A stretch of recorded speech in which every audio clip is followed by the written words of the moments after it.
Bam, we're live. I'm going to throw out a number, and then you tell me what's so special about this number. If you can't guess, then I'll give you a hint. It's related to our guest. 600. The number of downloads on Spotify. No. The podcast has had. No. This is a good guess, though. Good guess. That's all I talk about. But Caleb, hi. No, this number is related to our guest. Our guest is, what's the guy's name? No, don't tell me. Griffin Roelle, pronounced Raleigh. Actually, I would say Roelle, but I watched an interview that Tommy did with him, and Tommy called him Griffin Raleigh. So, shit, I guess I'll just go with it. Tommy knows his shit. You can ask him. I can. If he shows up. Wait, did I just send him the link?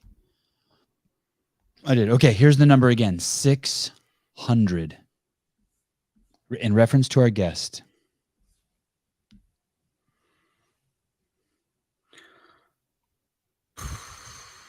Back squat max? Yeah, close. Good. Back squat. Yes. Now, this next number is going to be easy for you, but it might hold on to your seat. It might pop your brain. Why didn't you say deadlift? I thought I had you. I thought that would have fucked you up. How'd you know he's a good squatter. Usually good squatters are not good deadlifters. Hey, that's an understatement, right? That he's a good back squatter? Yeah. Yes. Okay, 12. That is the number that I have him in Wodapalooza. Oh, is it? Yeah. Oh, that's how many reps he did with 600 pounds. Oh, my gosh. 600 by 12. That's a hard number to get. That's a hard thing to guess. Dude, that's crazy. I wonder what his max was then. This was it. Yeah, that's a good question. We got to ask him that. This is a last minute guess, guys. We're just hitting up anyone and everyone. Not anyone. There's some people who are on the no-fly list. But we're trying to get people on here so you can meet as many of the athletes as you can, because we care about you. Because I want to serve the community. No, I want to take this fucking game over. John Young will be the Griffin Raleigh expert, and I will throw in facts like 600 pounds by 12. What's up, guys? And 10 What's inches. up, Griffin? Hi. How are y'all? Wow, look at the betrayal. It's Hulk and not Thor in the background. Oh no, he's there. Oh, all right. Right in the middle, dead center. Yeah. What's up, man? Just got back from work, getting prepared, packing, getting ready for Miami. And you're not there yet? No. I should be. My fiance she's a teacher, and she's gonna go with me. So we're gonna go down tomorrow after she gets out of school. What's your work? What do I do? Yeah. I coach at the gym at Is it your CrossFit Douala. It's not. It's not mine. Oh, how come you're not opening your own gym? Too much. Like, I had thought about it probably.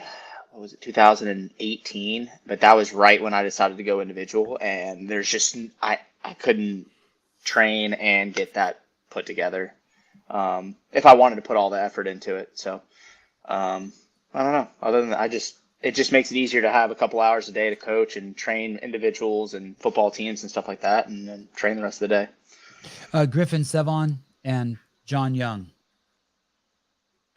It's good to meet you. Nice to meet y'all. Is this late for you? 8:30. I know we scraped this together at the last minute. Are you like, man, assholes? I gotta sleep. I'm a professional athlete. No, it's totally fine. It is okay.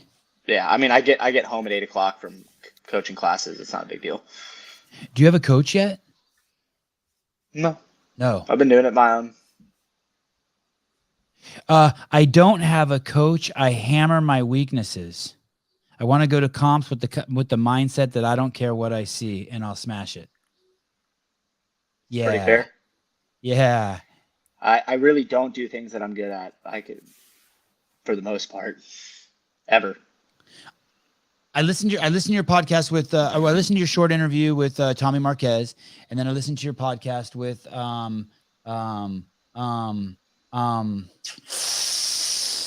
the guy from Barbend with the fro who talks shit. David Dow. Yes. Yeah. Prick. Yeah. And I tried to do the one with the Make Wads Great Again guy. It was like, for some reason I was getting hung up. And I listened, there was another one with a really cool dude, looked like a Mexican cat, Miru or something. He's sitting down in front of a sauna. You know what I'm talking about? It was like, there was like a red light behind him. Anyway. I'm trying to think which one that was, but no. There's some great quotes in there, man. You're like the real deal. You are a athlete through and through. Someone raised you, like you're an athlete. That's what you are. I appreciate that. That's how I've lived my life. Yeah. Tell me where it starts. And your dad, for those who, I'll give you, speed it up a little bit. His dad's a strength and conditioning coach. He probably hates Griffin now because Griffin was supposed to be a star quarterback. Or star football player, and then he ended up swerving. Yeah, I don't think he was a quarterback. Yeah, sorry. It's all football players. I did play quarterback for a while, but that was not once we got into high school and stuff like that. But yeah, I mean, it started with my dad. I've played sports my entire life, and actually I played team sports. It's the first individual thing I've ever done. And I mean, I would say both my mom and my dad raised me truly as an athlete. I've lived an athlete life my entire life. I don't know what like vacations are other than now, like when we got to travel for sanctioned events and stuff like that, you know, like going to see the world. Other than that, I mean, it's get up, go eat, train, go to school, train again, go to practice. That's how it was the whole time. And then what do you do when you're done with football? I guess you turn into CrossFit and have something to compete in. Because I mean, it's really a whole. Like if you train like that all the time, no matter what it is, what are you going to do? You need something once you get out to keep that going. It's a structured life. So I mean, it started probably as soon as I could walk. I mean, my dad was coaching football, so I was on the field running around, running drills. He gets messages from guys all the time that he actually used to coach that are like, "Wow, how's that Griffin? He's huge. He used to be this little kid running around." So. I mean, it just started from there and grew. And I will say I do miss, not that CrossFit's not a sport, because it is. There's a reactionary piece that's missing, I guess. Like me versus you, there's not really necessarily that. It's either you're as fit as you are as you can, or you know, like you can only be as fit as you are. So I can't necessarily affect you as much. I miss that aspect of sports, I guess you could say. But yeah, it started there and continued to where we are now. You addressed that with two really strong quotes. Man, this podcast is over. Just go listen to those other guys. You don't train just that year to get to the games. You train years. And on top of that, you say it's a competition against yourself until you get to where you want to be. And that was in reference to the fact that, like, hey, yeah, you can't push the guy over next to you. You can't trip him. You don't punch him in the throat. No, you don't. Sometimes it'd be nice to, but that's not how it goes. You're basically, you show up there with what you have, and then you put it all on the table, hoping to just be a little better than the last time. So if like Scott Panchek and four other guys were ahead of you, the next time you see them, you'd like to pick one of them off. Right. That's exactly right. Yeah. And this part kind of trips me out too, when you say you don't just, and I talked to Ben Bergeron about this. I think you said it better than I did. You don't train just that year to get to the games. You train years. And that's why I would tell anyone, don't do this. This one's too hard. Do table tennis. Do like something. This shit is hard. And with no guarantee, and not that anything is guaranteed, but this is like, there's not even like, hey, you don't even know if you're getting close. It's so savage at the top. There is such a drastic difference between being this close to making it and actually making it. Like the fitness level, maybe in percentage, is so small of the difference of like 90 to 92%. But that 2% is you train 2 years just to gain one of those percent. Like I knew it when I stopped going team in 2018. and I qualified for the Dubai competition. The first year it was a sanctioned event. And I traveled over the world by myself, just did it. And I'd never done anything like that. And one, I was shocked that I had qualified. My goal was to, but I didn't know what the level was. And I finished in the very last spot just to make that qualifier. And when I got there, the difference between first and fifth to 15th, and then like 15th to 25th, and then 25th to 35th. Each level was so drastic that I couldn't even contemplate, like, I'm happy I'm here. I finished 24th or whatever placement it was. But I was nowhere near, even if I had scored high, like in one of the events, I was nowhere near ready or could even see that line of fitness in that top 1 to 5. Now Couldn't even see it. Well, I'll go ahead and say 2 to 5 because 1 to 2 You're right. there was a really big gap as well. Just Right. You're right. Like especially with Matt, like his 1 is still so much further above the fitness level that is being portrayed out there. Like Justin Medeiros, phenomenal. Matt was still it could be if he wanted to be that much above. And now where I'm at, I see it. I know where the level is. I know where you have to be. And you're just chasing down that fitness ability every day it takes time. It takes a lot of time. And unfortunately you run out of time with this, to where you can be as fit as possible. Right. How old are you? I will be 30 in like 10 days. What's today? The 11th, in 11 days. You still got a few years. Yeah. I still got some prime. I'm still getting fitter. That's how I see it. And I don't feel bad at all. I don't feel like I'm 30. I still feel 23. What's harder to stare at? What's harder to deal with? Not seeing the top of the mountain and being like, I don't even see the mountain, I'm going to quit, versus now you come around the bend and you're like, oh shit, no wonder I should have been like this. Now you see the top of the mountain. What's harder? Not seeing it. It is harder not seeing it. Okay, so that's a good sign. Okay, so it's a step in the right direction. Mm-hmm. Yeah, I mean, I'm a person that, like, if you tell me, you show me, this is what you have to be able to do in order to be where you want to be. All right, I can do it. But if I don't have something concrete, for instance, put it this way, like a workout, and it's like a death by, right? Whatever it is, as long as you can do it, whatever the workout is, as long as you can go until you give out. Well, I'm going to suck. Like, I'm like, well, how far is that? Like, how far do I need to go to be as good as it should have been? Like, if you don't give me a number, everything that I do, I'm going to feel as a failure. Like, I need to see how far I need to go. If I can't, well, I'll keep working until I give out. But I probably had a little bit left to give if I knew how much further I needed to go. That's why when there's a time to beat, it's a lot easier to beat that time than if you didn't know it in previous heats. Exactly. 3 things. One, it's so interesting. I listened to your 3 podcasts, and then when you sat down right now, and you're a fabulous conversationalist. You kind of remind me like of Hunter McIntyre. Do you know who that is? Great conversationalist. We talked on the phone before. Oh, okay. And but when you sat down, you weren't turned on yet, and I was like, oh shit. But now you're turned on. Like I don't mean sexually. Well, maybe. And then second of all, that's how you portray yourself in all of those podcasts. You are like crazy goal oriented. You really, you are a marksman. And, but then is that, going back to the weaknesses, is that one of your weaknesses you would work on? So would you work on death by burpees, death by clean and jerk? Would you do that just to be like, okay, that's my weakness to going into that unknown space? Would that be something you work on? Or is it pointless because Dave would never do that at the games? Did you hear what I said? Did you hear what I said? Dave would never do that at the games. Yeah. Prophecy. He's coming back.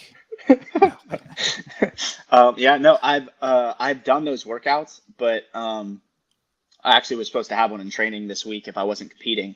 They're not very often because they're not, I don't necessarily super beneficial for me to build in training. And yes, you pretty much don't see those in competitions. You'll see those elimination workouts where you got to be faster than the last slowest guy. But I think the last one I did was like one of the Wodapalooza ones that they had a couple years ago. But no, I really don't throw those in too often. There's so many things to work on that I have other weaknesses, and I really, really work on some of these other ones. I'm not the most, say, social guy, I would say, like outside of what I do, because I'm so just goal oriented. That like really, that's weird. You're a great speaker, but is it because it's this subject? Is that what you're saying? No. Oh. I'm very to myself, and sometimes that comes off as like, oh, I don't, like fuck off, like I don't want to talk to you. It's not. I'll talk to anybody that wants to come talk to me. But most of the time I'm thinking in here, so most of the words are hidden inside. But no, it's hard for me to like, all right, so for a good example was Dubai again, like going back to that. I'm such a like to myself in my own zone person that going across the world to go compete against the fittest people in the world with no coach, no friends, no support, nothing, like that was a huge step forward for me in a weakness. Like to step out of my comfort zone, and my comfort zone is structure. And that was not, it's not structure. Like it was 13 hours ahead or roughly whatever it was. Being in a place that I don't speak the language, granted most of them speak English, but I'd never been, I didn't know, I've only heard whatever from people. And going out there and being by yourself, especially with a bunch of people looking at you, trying to go be as fit as you can. That was a really hard, like breakthrough for me being. How'd you get a girlfriend? That hair. Did she just fall? She like fell on you, or she caught you with a net? She just tripped. She tripped right into me. That was another. I don't know. I didn't have a lot of girlfriends growing up. Not that it's more honestly a choice. Most of the time. But if you're shy, how did you get this girlfriend? How'd you meet your current girlfriend? She actually goes to the gym that I coach at, which I was 100% against, but my owners were like, no, for real, you should ask her out, see where it goes. Cause that happens in a lot of gyms. Like don't date your clients. Right. So I never have in my entire life. And they were like, my owners were like, no, you should. So I was like, okay. That's what happened with Jeff Adler and his coach. Yeah. I apologize for dragging you into this, Griffin. You can close your eyes if you want. There's a very funny conversation here in the comments. Someone says, get vaxxed, guys. And then the same guy says, Melbourne, Australia is the best city in the world. And then this guy responds with, then you should get a membership at CF1 Nation. And, I went after CF1 Nation because they forced their members to get vaccinated. So I just think it's very, very civil. You guys are so civil. So civil. Your girlfriend's a CrossFitter too? She is, and she's actually technically my fiance of October. But yeah, that means you asked her to marry you. For those of you, I did. That is what that means. Yes. How do you come up with this idea? Actually, that wasn't one of my ideas. It was a buddy of mine that I was training with at the time, and he was like, hey, let's do a double dumbbell snatch ladder. And I think that wasn't too long after Wodapalooza from 2019, because I went on a team with him there.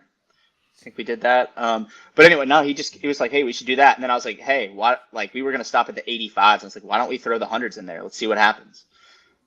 But I don't know. Did they do this in Wodapalooza? Have you seen this? Has this been? We had double dumbbell snatches in 2019? Yeah, 2019. There was only 50-pound dumbbells. It wasn't that heavy, but have you seen that before, John? Not that heavy, no. Yeah, that's crazy. What is your max strict press that you've ever done? Like when you were playing football? Actually, it's better now. It Surprisingly, is. I don't know how. Strict press is Um, probably one of the only lifts that is, though, right? Yeah, Better now. for sure, 100%. All the other ones are way below. The best I did was actually during quarantine. I 255. Okay. This one I'm about to show you. This is pretty nuts too. This is 225 by 3. Oh yeah. The handstand walk, parallel handstand push-up, strict press workout. Yeah. Yeah. And so is that what is the most you could do by oh no, sorry. I opened the wrong one. There's another video where you do strict press by 3 with 225. Is that he's doing that right now? Oh, no, there he just did one. I actually have another Yeah. video where he knocks out 3 in a row. What is 255 by 1? And so is 225 by 3 the most you can do with 225? I think I've done it for 5 before.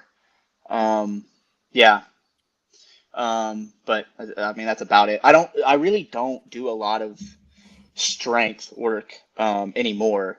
I do a lot of accessory stuff to make sure I'm not like beating my body to shit and breaking myself down. But when it comes to max lifts and stuff like that, I don't overly push it anymore. Yeah, someone said in the comments, "Hey dude, just work on your endurance and you're a games champ." But I've had that said to me so many times, and I swear I wish it was that simple, guys. It's not. It's not like the amount of time I spend in conditioning is absurd. High Every volume day. gymnastics is probably more important for you. I spend a lot of time in, so like there's specifics. It becomes very specific. Like for me with football, think about spending years and years and years of training for football. What are some of the things you don't do? Legless You rope don't. climbs. Well, yeah, that's athletic. Strength wise, okay, so like you don't press overhead in football. Like, yeah, you press here. That's why everyone bench press is strong. Like, but you're all internally rotated. You have poor mobility. So like pressing overhead for high volume is that's my biggest weakness. Like You people said would say, something. oh, You said go ahead. something really cool about that too. That I wonder how much is true, if I understood it correctly. You're saying that you're very strong going shoulder to overhead, and that doesn't translate to a shit ton of reps because of your positioning. And I'd never actually thought of that. And is that why, are you constantly trying to find that position to where these 3 at 225 would translate to 20 unbroken? Yeah. Yeah. So like if you don't have good positioning overhead, like you could still be really strong. Yeah. But does it translate over to doing 50 strict handstand push-ups unbroken? No, not even close.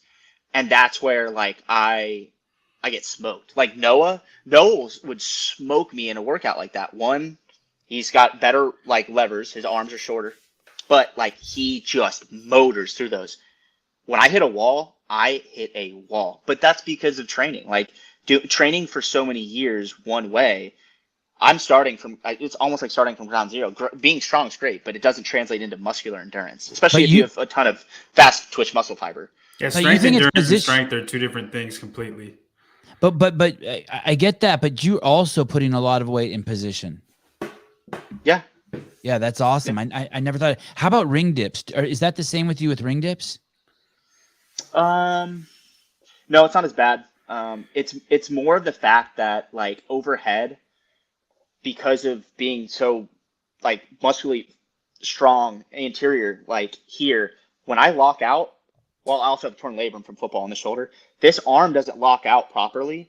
So stacking over my head, especially with thoracic like mobility, is really tough for me to get here. And you should be able to relax overhead. And I can't. Like, so we had that event, the freestanding handstand at the games in 2020. And I can handstand walk pretty well. It's very gorilla-like. But the people that did phenomenal in that workout, their shoulder and thoracic mobility is so out of this world that every bone is stacked correctly, and they're not tired. They're not muscularly holding Yeah. themselves up. I am. So when those workouts come up, like that, I work on that positioning so much more than necessarily getting stronger in that position. Like it's more that I have to be more mobile and stack and move properly instead of trying to just do that a million times, like doing handstand walks all the time. Like it doesn't help if you're not in the correct position. What was the first sport you played? Was it football? Seriously, Probably. not like 5-year-old. Put your kid in every sport. No, yeah, football. I mean, I played football and basketball and lacrosse. Every sport I played was very serious, other than when I played soccer. But it came down to like football and lacrosse. So I started lifting when I was in 4th grade. I learned how to lift before that. But I used like a PVC pipe or a broomstick or, whatever, and eventually moved up to like a 12-pound bar. But it was definitely football. We took it serious. We take it seriously down in the South. What did weightlifting look like at 4? What did that look like? Learning how to do a clean correctly. At 4 already, huh? I really didn't lift until like 4th grade. Like in fourth grade is when I legitimately had like a strength program. Wow. And what position did you play in the 4th grade? In football? Running back and defensive end. And how tall are you? 5'11", 5'10". 5'10", not 5'11". Why did I say 5'11"? 5'9" or 5'10". Jeez, just trying to add some height there. Did you think you were going to the pros? Yeah. And I was very, very, very, very, very close. But as we all know, things are business, and unfortunately, sometimes it doesn't work out. But yeah, I thought I was going to go to the pros. In high school, I had a lot of people tell me that I was going to go. Not just like people, like scouts, coaches. I had a bunch of coaches that have coached at higher levels go, "You are the best player I've ever coached against." I think in college, Charlie Weiss, when he went down to coach at Florida, came and saw me and was like, "Hey, where do you play? Like, who do you play for?" I was just catching footballs for a quarterback at my old high school because he asked me to come back to catch for him. And he's like, "Where do you play?" And I told him about state, and he's like, "Dude, don't worry. Like, you're gonna find your way. I'm gonna call Belichick because they coached together at one point." And I was like, "You got to be kidding!" That was like a lights out moment for me. I was like, "This is for real, like gonna happen." That was when I was gonna be a sophomore, I think. As what position? As running back? Slot receiver. So okay. when it comes to football, different position wise, like I could run routes well, had good hands, and what's the best place for a running back is out in open space. So if you can get the ball as a slot receiver out to them, they're going to do their thing. So I played in a spread offense. So you don't get the ball a ton at running back. It doesn't really work like that. So I played slot. And it's more of a passing offense. Mm-hmm. Yeah. And so what happened? And so you played all the way to your senior year in college? Uh-huh.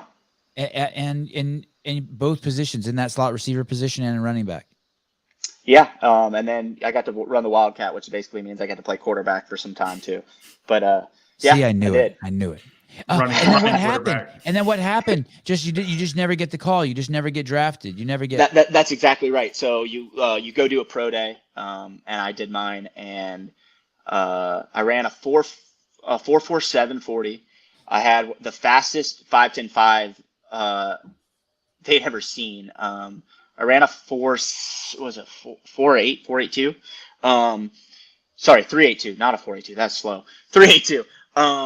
And they made me run it 5 times in a row. Normally you only get to do it twice. They made me do it because they didn't believe their clocks, which was funny. But I had a bunch of great times all over for my pro day. I did 28 reps at 225 on the bench press. I had a 41.5-inch vertical. So I'm sitting there thinking, all right, I got my ticket. I did a great job, and the last coach to talk to me, the last scout, was from the Jaguars. Not that necessarily anybody wants to necessarily go first pick is to play for Jacksonville, but they're like, yeah, talk to me about it, and they're like, look, we'll give you a call and we'll see you at camp. And I was like, awesome, Wow. And I didn't get the call. It just didn't happen. Do people just talk that shit? I mean, it was my first time. These are people's lives they're fucking with. I mean, yeah, but at the same time, it's a business. They don't care. So like, so there's not just one scout for an NFL team, right? There's tons, and they go all across the country. So they got to go to every pro day, right? They have to see every single person. So they go see each athlete. They have their list. They check them off, like good, bad, whatever, and they go back and meet. And then they're sitting there, and they're literally you're just a name on the list. Well, I like this guy. Well, I like this guy. All right, well, let's look at this history. What do you think it was? Your size? No, I think it's because I tore my hamstring and I had to sit out. I was out for a full season. Which season? 2000 and. No, I mean junior or senior. Oh, junior. Oh, so you got to come back and show your shit. Yeah, no, I came back. There's a whole story to that too, but it's a very long one. But yeah, it was a bad injury. I've broken both collarbones. I've broken my wrist. I've broken a bunch of bones. That's the first injury that when it happened, I went to the ground and I couldn't get up, and it was very heart wrenching. But it's still something I deal with today, actually, in my hip. So it kind of I don't know if you've ever seen, like, people didn't believe. They're like, I've said, they're like, I don't squat heavy ever. So when we had the games event for that front squat, I truly had no idea what I was going to front squat. You won that event with your opening lift. You won that event without even needing your second lift, right? I think so. Is that correct, John? I mean, 490 was the lift, correct, Griffin? Yeah, 490 was the lift. I think. Yeah, I don't know. I know. I wish I could not know what I was going to front squat, and that just happens to be what it is that day. I guess I'll roll with that. I guess that's okay. Hey, you saw the games for the first time in Carson? Yeah, it was awesome. And so you go to that tennis stadium. I want to go back to the football, by the way. I like how emotional you get. So you see it in the tennis stadium. After that, you're like, yeah, I'm doing this shit. This is cool. And then you win an event that would have been epic live. And the crowd would have come unfucking hinged. And it would have been an awesome time. And you did it in a closet somewhere. Yeah, pretty much. Yeah, with an iPhone pointed at you. Oh, yeah, man. No, yeah. Well, is this it? Oh, good, Caleb. So this is the actual lift from the competition? Yeah. Okay. That's it. Yeah, his 450 or 447 for 4 was the one in the jorts. That was a one and done. I literally warmed up. I went 135, 225, 315, 455, 447 or whatever it was, and just called it. When you went to the games in Carson and you saw that, what year was that? Do you remember? 2015. And were you playing football at that time? That was so, like, right then the games are when the season's starting. That's when camp is for pro teams. And since I didn't get that call, my uncle had told me, he was like, look, I think you'd be good at this sport if football doesn't work out, or if you want, like, I'd love for you to come out and come check it out. And he lived in Sacramento at the time. Does he own a gym? No. Oh, okay. No. He competes in CrossFit too, in the Masters. He's got MS and he's a type 1 diabetic.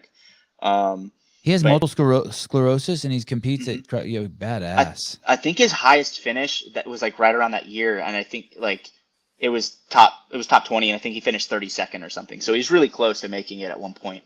But yeah, I went out there and I saw the games, and it's funny. So I got a call from one of my coaches that I've played for. And he's like, hey, like, what are you doing? I'd like for you to come coach for me or whatever. And I remember having this thought in my head when I was on the phone with him. I mean, at this point, I'm making a direction. Like, do I want to be a coach? Which is that's what most players end up doing. A football coach specifically. Yeah, okay. Right, specifically. And I'd always had thought that's probably where I was going to end up. Or do I go pursue something that I've never done and start from scratch? And on the phone, I was like, I got something I got to go do. And I got to go be one of the fittest people on the planet. I've got to try. Like, it's a goal. It's been set. I saw this. It looked like it absolutely sucked. And not that everyone's like, embrace the suck. But it was more of when I was in the tennis stadium and saw there was an event where they had to carry sandbags down the stadium, go over the wall, put it in the wheelbarrow, take it across, and take it back up, right? And I saw that. I was like, this is the coolest event I've ever seen. Like, it just seems like that one seemed like fun. Yeah, it hurts, but it's fun. It's a cool event. It's different.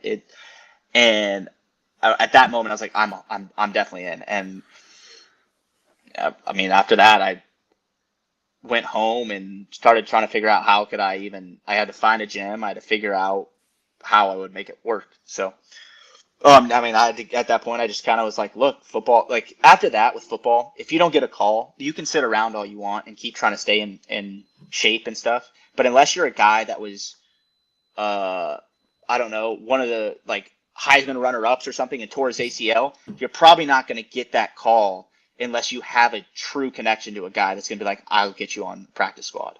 So at that point, it was really hard to swallow. It took me 2 or 3 months to kind of like get it out of my system because, you know, worked for it for 18 years of my life. Yeah, it's crazy. I know it's nuts. It's like someone died. Truly, it truly is. It's a whole other person. It's a whole other person that people don't know.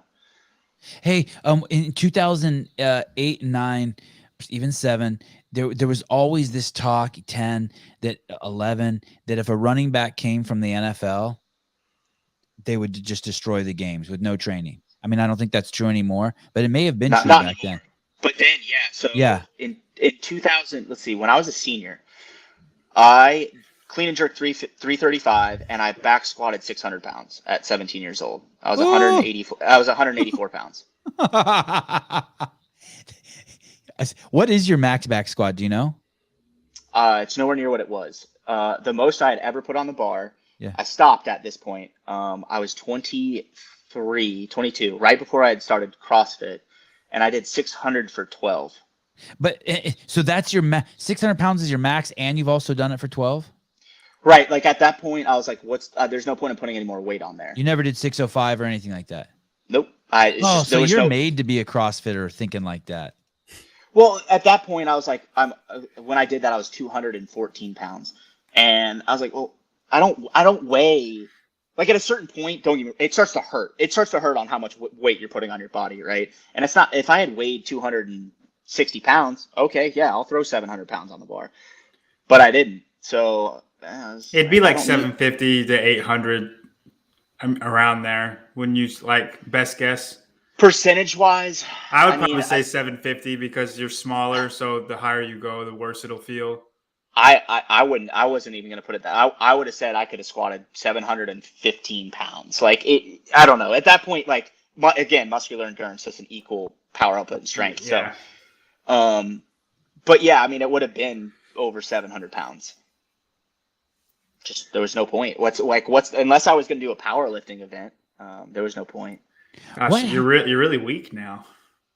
Dude, I am. I swear. I tell that people all the time. They're like, no, you're not. I'm like, well, CrossFit, you got to be well-rounded. It has nothing to do with pure strength. So, what was the best lesson you had growing up? You mentioned, and I don't know if you were alluding to a specific thing, but that your dad taught you how to be tough and persevere. Was there ever a moment as a kid, like you fell down on a train track and you're about to be run over and you're like, better get up? Or is there a story you have that's like, okay, this is all on me? I mean, there's actually plenty where it just kind of continually builds and it grows, how you inevitably just never give up and you always work towards what your goals are. But I can give you, I guess some people might find it funny. Some people might find it not at all and be like, how did you scar a child like this? But so there's a football game in. Hey, behind every great kid, there's an adult who did something to them. Like I had Amanda Levy on here. She's a insane jiu-jitsu practitioner. She just beat this chick who was 160 pounds bigger than her in a black belt match. And her dad, she won a second place trophy like in softball, like in the 8th grade. And her dad made her fucking break it as she walked off in front of the whole team and go, "I don't take second." I'm just like, what the fuck? But anyway, go ahead. Sorry. So I'm game, man. All the greats have a parent who is just driving them. Right. So my dad actually coached the team, and he always gave me the most shit. Like I had to earn every second of being able to play on that field. It was not daddy ball and like, oh, my son's gonna play this. Like, no, it's. You better earn it because I'm not letting you play unless the other coaches let you play. But so there was a game in the playoffs in 4th grade, and we had never beaten this team. And it was just like this team had been winning every year, winning the state championship every single year, and we could never beat them. And we're at halftime, and it's a real close game. Like I think they couldn't have more than 12 points, but it was like 12-0, 12-6, something like that, right? We'd never beaten this team. And we're sitting over there at halftime, and my dad tells us this story. And I never had heard this story before either, but it's about my father. So I was born in California, and there it was a guy that had broken into our house, and I was 1. Like home invasion while you guys were home there. Invasion, yeah. The guy broke in the house. Wow. And later on, it turned out to be a convicted rapist previously. And my dad normally, like he told this story, normally parks in the front. He parked around the back of the apartment that we lived in. And so the guy, I guess, had been watching the house, just break in and do that, and didn't think he was there. And he was in bed, and I could tell this story scary like he did us at halftime of a football game to get a rise out of us. But the guy breaks in, walking towards the bed, and my mom screams out, "There's someone in the house," and starts screaming. And my dad gets up out of sleep in his underwear and bolts straight to the door. So normally, if you think about if you're at home right now, right, and you're asleep in your bed at 3 a.m. and someone's in your house, like you just wake up. Like, what do you do? Boom. Shoot them. Do you have yeah. Yeah, I shoot them dead. All right. Think common people that probably don't even have a gun. Yeah. We're fighting at the least. I mean, I'm right. I'm trying or maybe to he's too close. kill Or him maybe with my he's bare too close hands. to me. That's what I'm trying to do. Right. What if he's too close and I can't get my gun? I'm doing everything I can. Right. Telling right. my wife to get out of the house. What if he has a gun? What if he already has the gun? I am reaching for the gun very fast. Like I have very fast hands. Okay. That's what I would do. I can't do anything else. That's what I would do. I believe you. I believe you. I just know, like, the kids and wife can't be left alone with this dude at all costs. Right. Right. And the point for most people. Great story, by the way. Now we're awake. Now we're really awake, Griffin. And this is all like split second thinking. So honestly, we don't know what we would do. It's just what right. So the majority of people don't know what to do, and they're scared, and they just lay there. They wouldn't because, like, think about the most fearful thing to you. For a lot of people, they don't know what to do in that situation. If you've never been in it, you kind of get shocked, right? And frozen. You're frozen, right? And like, yeah, if you have a gun, different story, different mentality. Or what if there's 5 dudes? Okay, what if there's 5? Like, right? Yeah, I just heard a story like that. I'm probably frozen because I can't beat 5 guys. Right. So, so for most people, like, what do you do? Like, this guy could have a gun, he could have a knife, he could kill you right there. You didn't even move, and it's over. Instead, my dad decides to get the fuck up and charge at the door. Like, remember, like when you're asleep and you're dead asleep and you wake up, like you kind of can't see, like your eyes kind of stuck, whatever. And he's like, I couldn't see, and I ran at the first thing I could see was the door, and ran straight through the door. The guy took off and went out down the stairs. Most people at this point, all right, he's gone. Like, Yes. call the police. Yep. Nope. This asshole decides to go chase his ass down the street. Oh. Yeah. So he's running in his underwear in the middle of the night, chasing this guy. And he turns to go, like, to run and, like, sees a fence to go hop a fence. And instead, my dad's caught up to him, and he just lowers his shoulder into his back and takes him out. Hard as he can. Throws him up against the house, pulls his jacket over his head, which, again, when he told this, I was like, how are you smart enough to do this? Because you don't know what disease he has. And, well, he proceeded to pummel this man. Wait, is your dad wearing tight? And he's probably wearing tighty whities because that's for sure, 100% that. Yes, it has to be right. Yeah. Like Great. This This dude's getting beat up by Batman, but just with the underwear part. Or a Jort underwear combo. Right. Right.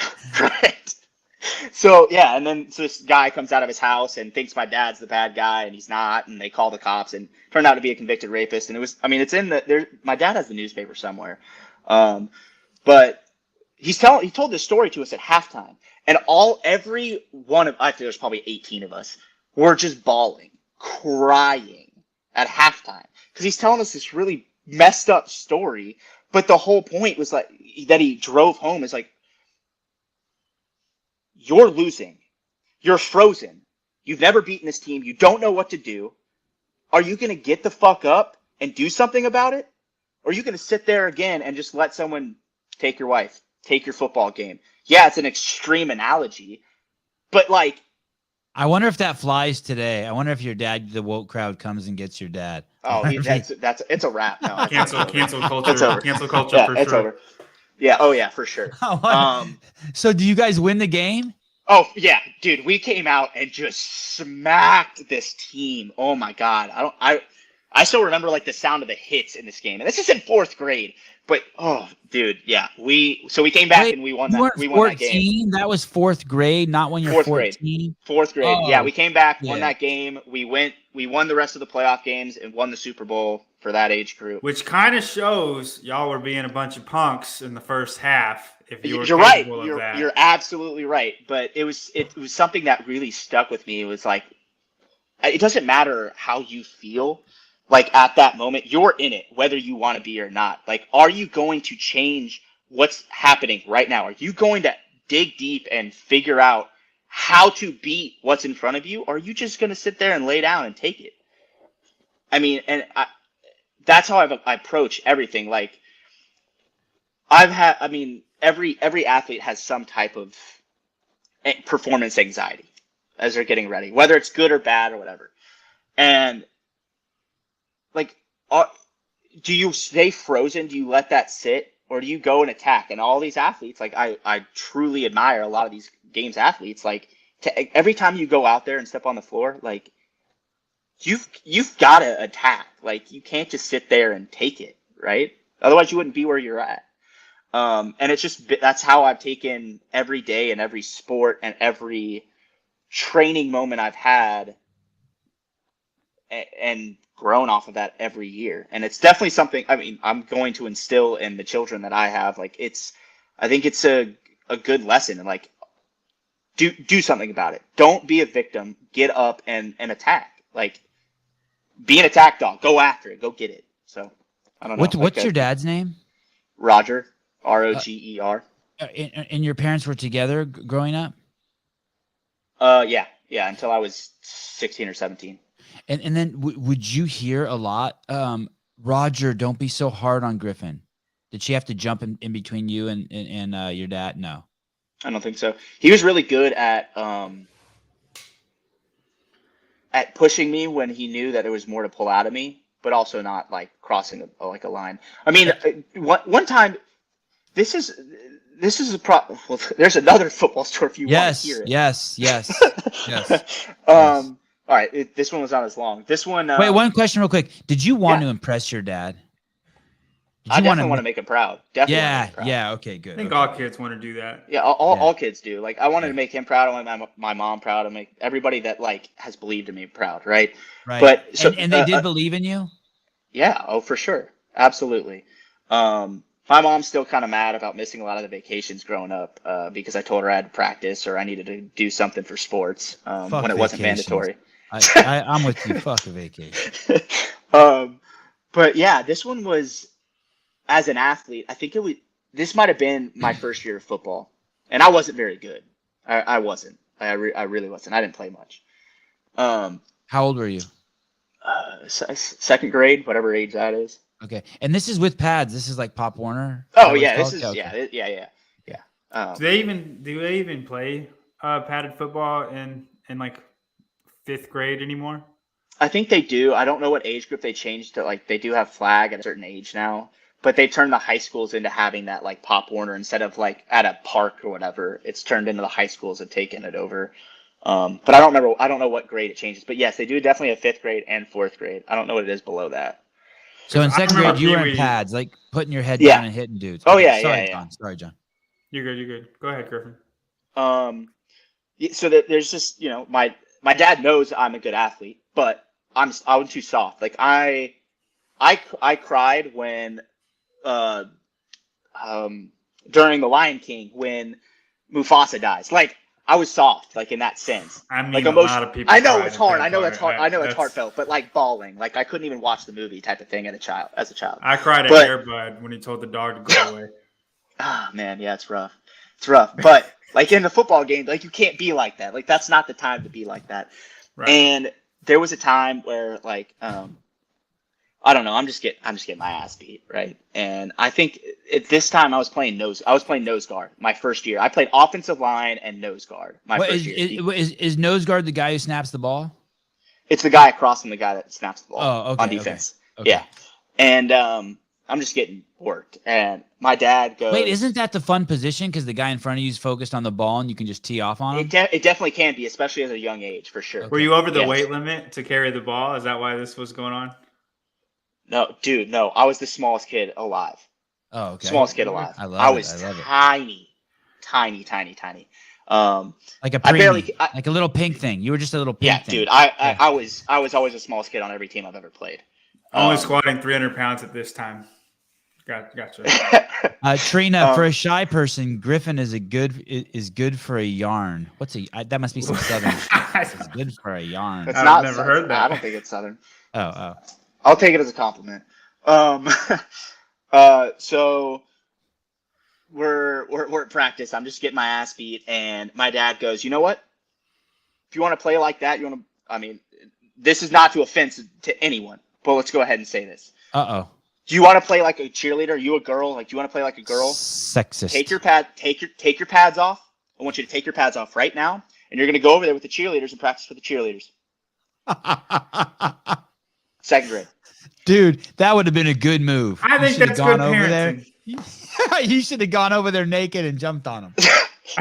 Oh, wow. Right. Jesus. That's not where my mind went, Savon, but all right. The cheerleaders. Yeah, so, sits me over on the bench. Like, I have to go sit on the bench. I'm out. Oh, it's timeout. Having a yarn meeting, completely unrelated to string or twine. It means to have a chat, a discussion, generally very informal, often had him. Yeah, I'm telling you, this guy's a great conversationalist. He's like Hunter McIntyre. He's confused. He thinks he's quiet, but he's not. It's okay.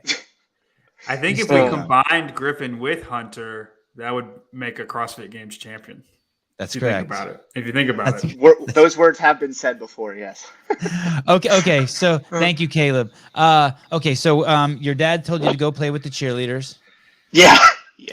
And I'm over there crying with my helmet on, pissed off, so pissed. And one of the coaches goes over to my dad and is like, "Dude, that was a little harsh." I mean, I left out some of the expletives, but anyway.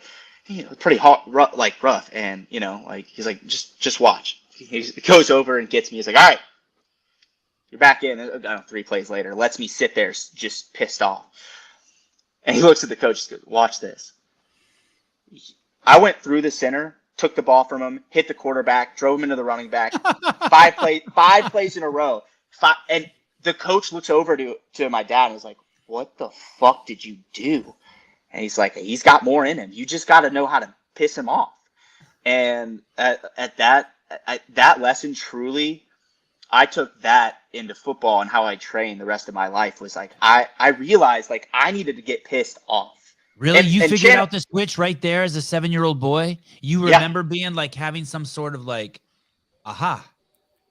Yeah, and like at that age, it's not like I could piss myself off super like easily, but as I got older, I learned how to channel that and actually get angry. And to the point where when I was a senior in high school, like I would tell myself before every game, and just a realization was like, everyone else is at a disadvantage. They have to tackle you. Like you have to actually go all the way down. They are at a disadvantage. Don't go down. Do not get tackled. And I would get so pissed before a game, just thinking about someone coming to play, thinking they could tackle me. Like, fuck that. No, you can't. So you're like the water boy. Dude, yes. I'd say more athletic and probably without the speech impediment, but yes. Wow. That's what I'm picking up right now. Hey, you never got into drugs, did you? No. Yeah, you would be a terror on cocaine. You should never do cocaine. You would just like, you'd be a terror. Yeah, I was not the party guy. I wasn't I didn't drink with the, like I was one of the star athletes, but I wasn't the like the popular like drinking kid or Jesus. I mean, that's the number I wore in college.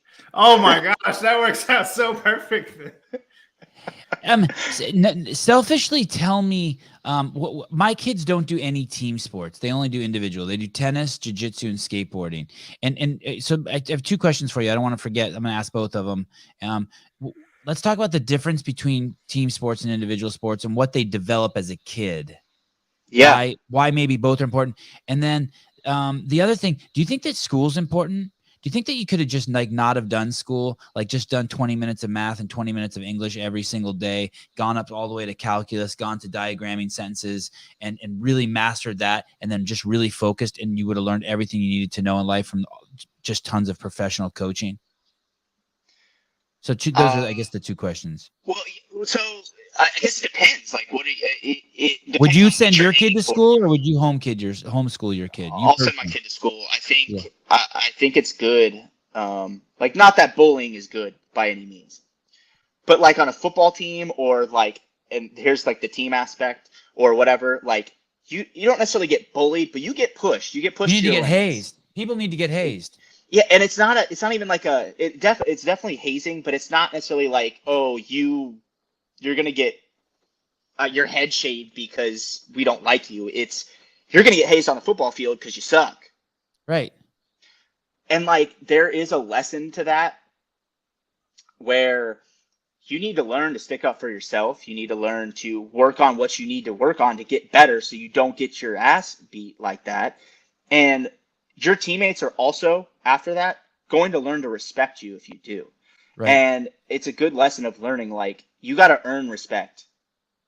Like, it's not given. Respect isn't just necessarily given to somebody. You've got to earn it. And I think in a team sport, like, the camaraderie, that's one thing I miss the most. It's just camaraderie between teammates and the will and sacrifice you all put together to go accomplish a goal.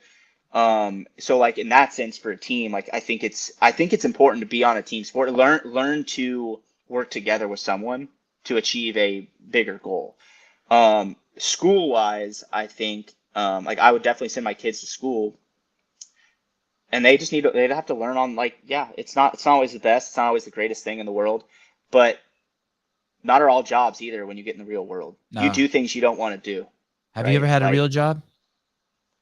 I mean, what's considered a real job? You know, like Starbucks or the gas station. Yeah. With a barbell, possibly. Sure. Yeah. Oh, yes. Yes. Sorry. Yes, absolutely. Oh, and did you know? So thank you, John. Our sponsor, barbelljobs.com. If something doesn't work out for you at CrossFit Twala. Yeah. Twala. You go to barbelljobs.com, punch in your, what you're capable of, how many hours, what country you live in. and you can get a job there. But the barbelljobs.com is giving away 3 free tickets, VIP tickets to Wodapalooza, and you can go to the Real Sevon Podcast Instagram account, and I think Will's giving them away. Will runs that account. Is that Caleb? Is that That's correct. Oh, thank you. Oh, there it is. Oh, thank you. Look at you. Look how fast you are. Look at that. And do we know how you get them? Does it say we are giving away 3 VIP tickets to go to Wodapalooza? You also get a lock of Griffin Raleigh's hair. Holy shit. I'll send it to you. I'll send it to you. I'll hand deliver it to you if you're there. How to enter? Follow our account, tag a friend below, share this post. Oh yeah, so it's like we're like a real. We've already got a lot of entries, so better get on it. Thank you, Caleb. I think we're having Matt O'Keefe on tomorrow. Yeah, I think we're having Matt O'Keefe on tomorrow night. Maybe we'll let him pick it. We'll scroll through and be like, "Hey, Matt, you pick it." I don't know. Will I shouldn't micromanage Will. Okay, Caleb, what are you doing out here? Get back there at your Pornhub station. Yeah, there you go. So football was your passion. Now you switched to CrossFit, and is the target in sight? Like as you set these goals, are you seeing it come together? Are you 30 and like, oh shit, this is really happening? Or are you like, oh dude, I'm screwed? No, I definitely see it. The closest glimpse I had was Norway right before COVID and all the shutdowns and all that stuff. I had hit the right stride of training, and went over there and competed, and there was a huge lesson I learned in that competition. Was, as I said earlier, you don't really mess with anybody else. Like you're as good as you are versus somebody else. However, there is one caveat to that, and I learned it in this competition, was in a workout that's relatively quick, you can push your pace, and everyone else is going to feel that. Now, you don't have to follow, but some idiot is going to. It's going to happen. And if they aren't prepared, they're going to blow up. They're not playing their game, right? And if you know in that event where your fitness capability is, and you can push it to make that other person blow up, and then ease out a little bit, and then finish fast at the end where you know they're going to explode. I learned how to do that, and it was in a ring muscle up workout. And that was the first time I realized, like, I knew how fit I was and where I needed to be and the fitness level I needed to have in order to win, or at least give myself a chance. And I will say it's very difficult to get back to that because it takes time. It's not like, oh, I'm going to train for 9 weeks and I'm that fit again. You can stay in shape, but you can't stay in that shape all year round. I mean, Matt always talks about how he took a lot of time off, Fraser. So I tried to actually take some time off after this last year. Were you successful? You said you tried to. Yes and no. I had bought a house a year and a half ago, and I spent a lot of time working on that. So I got really stuck into. I remodeled the entire thing. It was an as-is, needed to be fixed up type of house. But yeah, that took a lot. You know how to do that stuff? You know how to do that stuff? Mm-hmm. Yeah. Who taught you that? My entire house. I put a movie theater in the basement, put an in-law suite, put a kitchen in the basement, redid all the flooring. What state? Put in a lot of what new state? doors. Georgia. Oh, so there's no like building inspector in Georgia. You just do what you want. No, there's inspectors. Oh, all right. They inspect it. They come that was a dig. That was a dig. This guy's really handsome and articulate. Well, thank you, Bruce. Is that his real name, Bruce Wayne? That is ridiculously fire if it is. Yeah. By the way, my favorite superhero is Batman. It's not actually Thor, but I just look like him. You couldn't look like Batman. I know. I don't. I wish, dude. I wish I looked like Bruce Wayne, but I don't. So you're saying something really interesting here that we brought up on the prediction show. Do you think that so this is going to be the first time I think Ricky and Vellner see each other, And we know what happened. Ricky was on the podium and then later tested positive, and Vellner had those moments taken away from him where he couldn't get that picture of him on the second, standing next to Matt. Right. What kind of head games, what kind of shit's going to be going on out there when they're in the aisles, they're in the rows next to each other? Are you asking For me them. or Griffin? Either. Let's go with Griffin in square number 2 first. For some of them, it's going to be going on, for sure. For a lot of us, it won't be, because right now, if you're peaked in your fitness, you're screwed for the rest of the season. That's not just you. That's anybody. You know that. That's like, and I trust you for that too, because I mean, you can't maintain that. You're going to get injured. Okay. There'll be a setback, and then it's going to be another setback, and it tumbles like that. So there are people that are peaked for this event. Absolutely. There's no way, because the ego, the lights, camera, action, all that stuff, and the money. Yeah, I could see why you'd want to be, right? But if your goal is to go and smoke Wodapalooza, and not speaking like Pat Vellner, stupidly fit, right? Like he might not even, he's not gonna be peaked, and he still might win.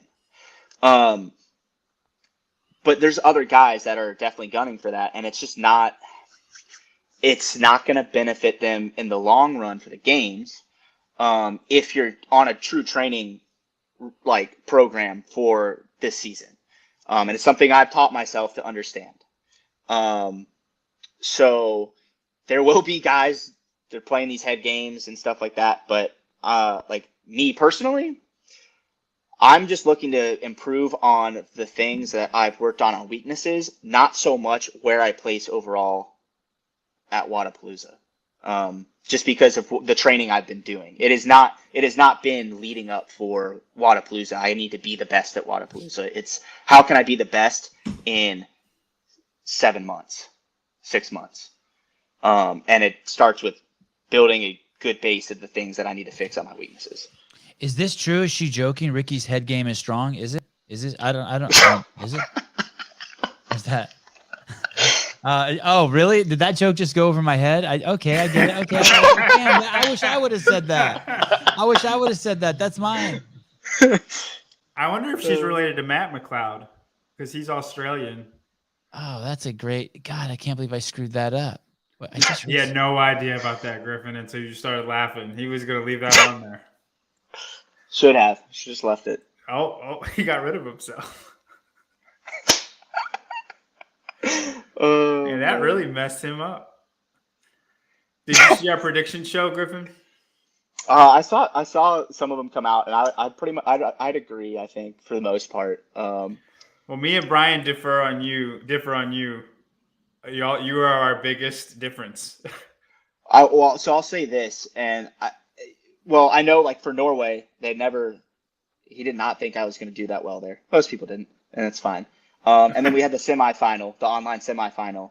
Mm-hmm. And I saw the prediction placement, and I took a little bit of offense to that, because I was in a good place. I was a good fitness, and I'll say this: I think I ended up where he placed me, or where it ended up. However, I had 2 penalties online, and we tried to find out why. And nobody, they're on my YouTube. Like, no one had a problem with them. And the 2 penalties cost me. The muscle workout and the rope climb workout. How did we go from talking about head to workouts? I mean, for 1 second. Okay, sorry. Go ahead. Sorry. Go ahead. And then the friendly Fran workout. I would have qualified if I didn't get those penalties from my original scores. And it happens. But when I saw that, I was like, no, I'm going to finish a lot higher than this. And like I said, I would have finished in the top 5 if those scores had stood. So it's all good. But yeah, I would agree with what's going on for Wodapalooza. I think that's probably the right look of who's going to finish near the top. So. Mom, that was not me who did that. My mom has told me that the show has gotten a little too crass, and it's gotten pretty squirrely at times. But that was one of the people who said Ricky's head game is strong. I mean, I wish I would have said that, Mom, but I didn't. But, it keeps the people entertained. Yes, thank you. I tell my mom that. I'm going to give you her phone number. So let's go back to that real quick. So John, what do you think? Is that gonna those two have some like they're gonna? Patrick's not gonna want Ricky to beat him in any events, right? Like it would be nice for Patrick just to be like, hey, I mean, I think dickhead. there are some events where he realizes, like Ricky has very specific strengths. It's like if Patrick shouldn't expect to beat Griffin at the strength workout. It's just probably not going to happen. Likewise with Ricky's proven his endurance is top tier, and that I mean, I'm going to go ahead and say he has the best engine in CrossFit until somebody beats him. I used to think it was Roman, and then he beat Roman. Yeah. So I think Patrick understands that Ricky, and this is why Ricky has weaknesses too, because he is so strong at one end of the spectrum that it hurts him in other ends. And so I don't think Patrick can expect to beat him at every workout, but especially the CrossFit workouts, I think he would, he doesn't want Ricky to win anything. Right. Probably except the endurance one, and then he kind of understands where he's at that one. Does Ricky win the Toes to Bar run event at the games last year? It's a possibility. I'm not going to say he's not going to be in the running. I'd agree. Are you familiar with Colton Mertens, Griffin? Yeah. Have you ever trained with him? Mm-mm. Similar athletes. I'm surprised you haven't. Yeah, no, I never have. But yeah, I know who he is. I mean, he's pretty damn fit. Where do you? I know you said what you wanted from there. That basically you're basically going there to test out some of the things you've been working on, if I understand correctly, right? Right.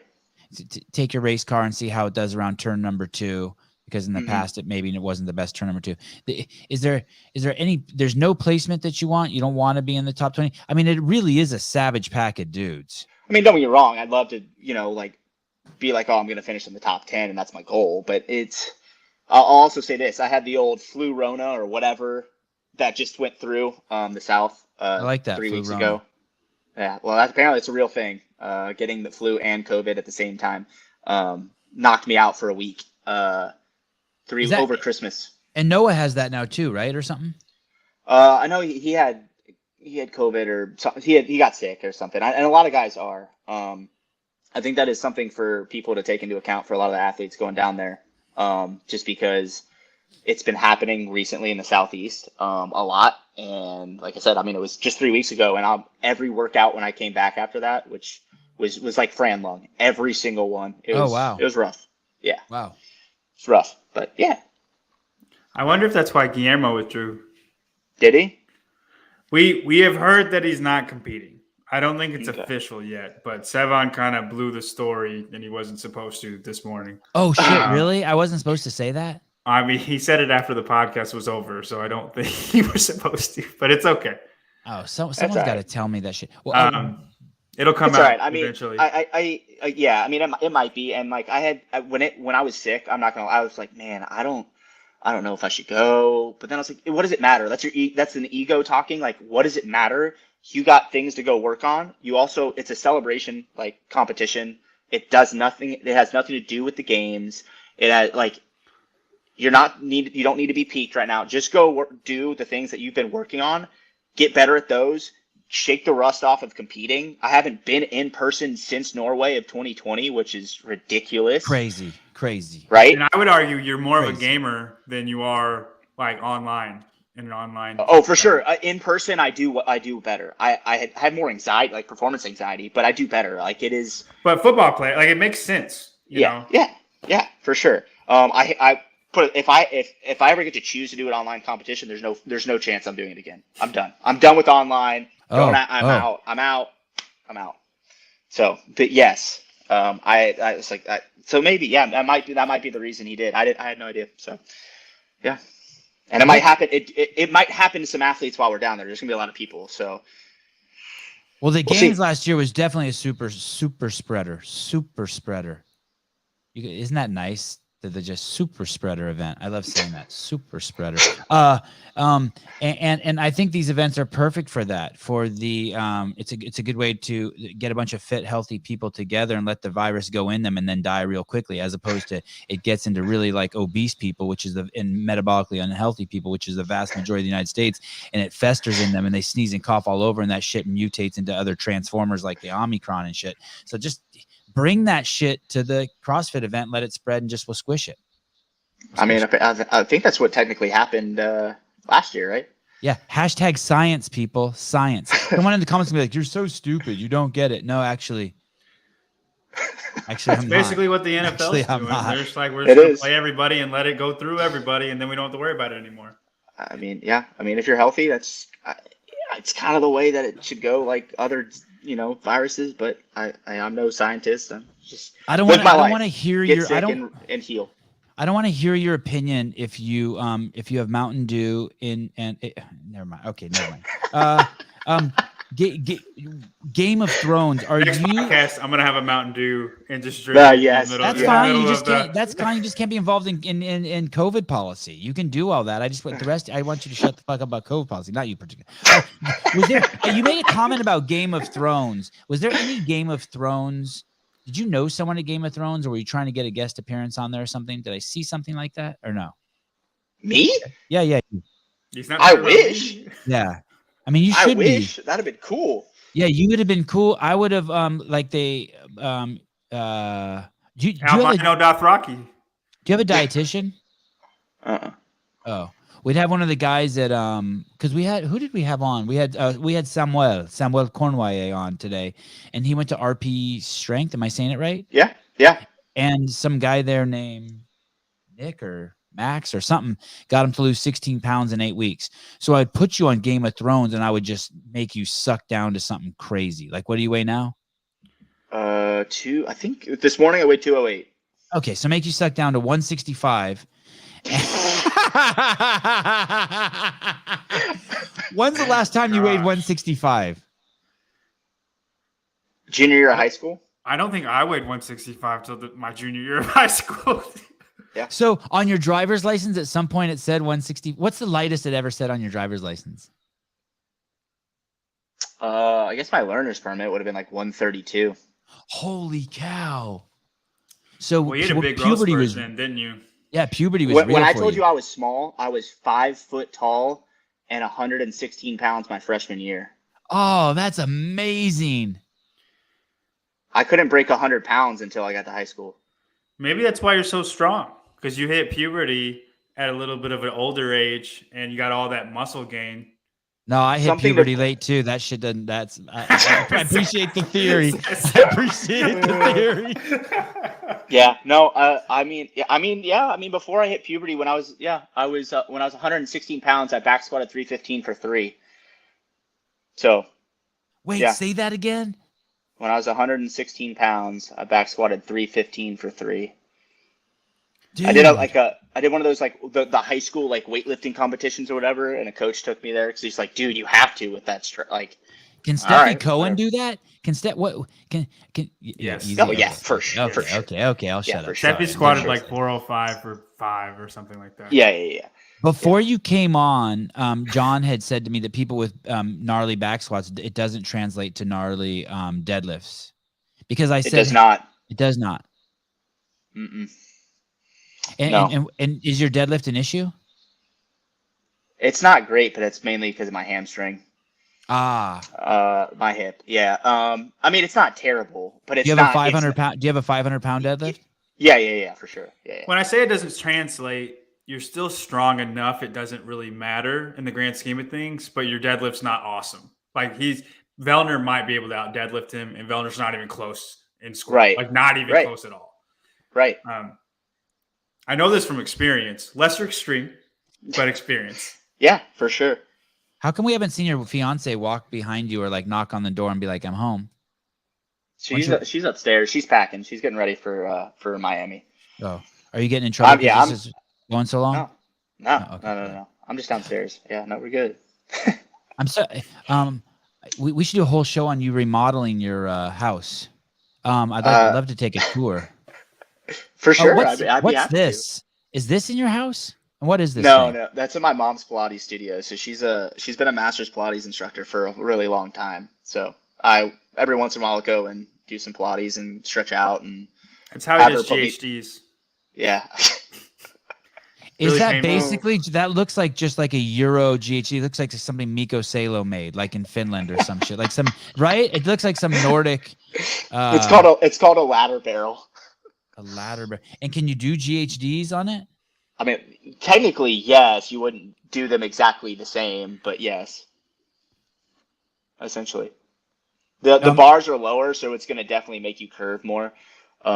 It's meant for you to stretch and do some like core exercises on, but I wouldn't tell you to start repping out GHDs like you're Jacob Hebner. Oh, that's a nice Jacob Hepner plug. And that other contraption over there, that's also a Pilates machine. That thing with all the black mats and stuff. Yeah, it's called a Cadillac. Yeah. Why'd you There's a pick whole- Jacob Hepner out of all people? I That's don't just know. a kind of a random name to pull out. You must have like just watched him or something. No. I mean, I don't know. What? I think he did a GHD workout the other day. And he's just, I don't know. He's stupidly fit, and he's not even. He's very competing in CrossFit. bendy. No. Yeah. I mean, that dude just flies through things and makes them like not look hard, but while his face makes it look hard, I don't know. He's very good at the death by stuff. Yeah, shout out to Jacob. You're stupidly fit, man. How nice is his gym? Yeah, which one? His barn? The barn? Yeah. Crazy Awesome. nice. Have you ever been burnt out? Yeah. Like sure. from CrossFit? Yeah. I mean, I don't train with anybody. I don't have any training partners. And I think that's the biggest thing. Like, it's not when you have, like, again, I'm a team athlete. I don't necessarily need someone to like compete against every day, but working out with and just, working towards both of your same, like your goals, even though they're your own, and moving, like I might be trying to go to the games and win, and this person is too, but it's still like camaraderie and accountability to train together. It makes it more fun, So like not having that it's definitely tough. It definitely will get to me every once in a while. And like, I mean, you don't have, who's making you do this? Who's making you suffer every day? Me. But Have you thought about every once in a while. Have you thought about reaching out to somebody?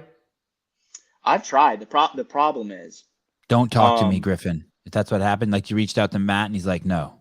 No. He's like, no. The problem is I don't have the luck, and I don't know how. I've never necessarily asked some of these athletes, but a lot of athletes are able to just go wherever they want, whenever they want to train.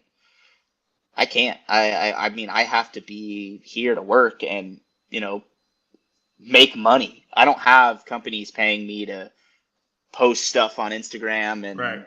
Do it, having that life for, like, I mean, yeah, I had an event win at the games. I've won a sanctioned event, but I didn't really get any money out of that. I also finished second on a team at Wodapalooza, and we didn't make very much there either. Like, I haven't really got any money out of CrossFit yet either. So I don't have the luxury to be like, oh yeah, I'm just gonna go to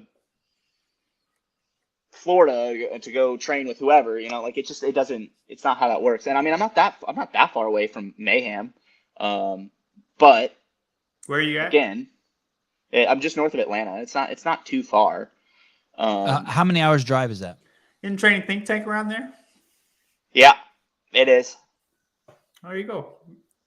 Well, there's a problem, I guess, with that. You don't like them? No, it's.